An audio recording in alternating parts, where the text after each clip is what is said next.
The West Oakland specific plan will guide future development by adding large retail stores, biotechnology labs, and office buildings to a racially diverse, low-income community already experiencing gentrification.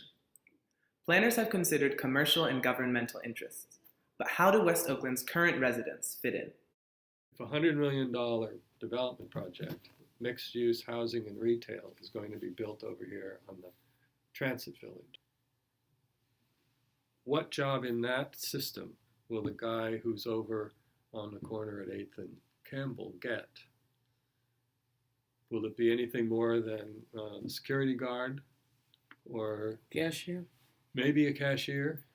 What's the hope that the person who's doing a small business venture somewhere within 5 blocks of here will be the person who leases the space in that new facility?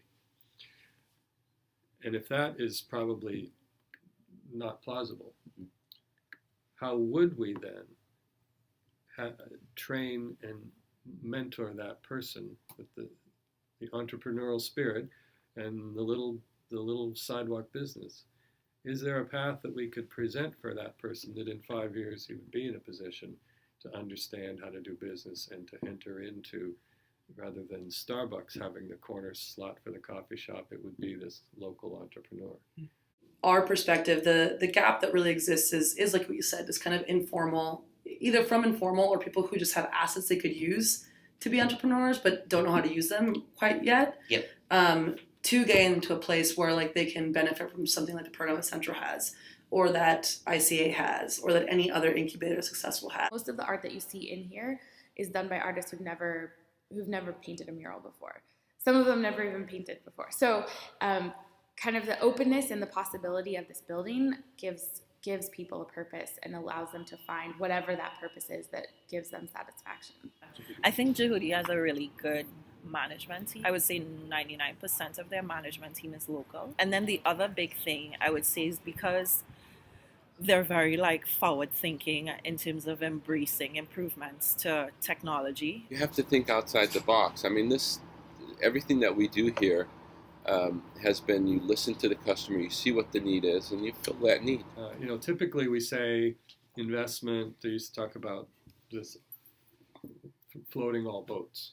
Mm-hmm. We want to raise all boats. Mm-hmm. So we want to bring in investment that raises all boats. This is dependent on everyone in the process having a boat.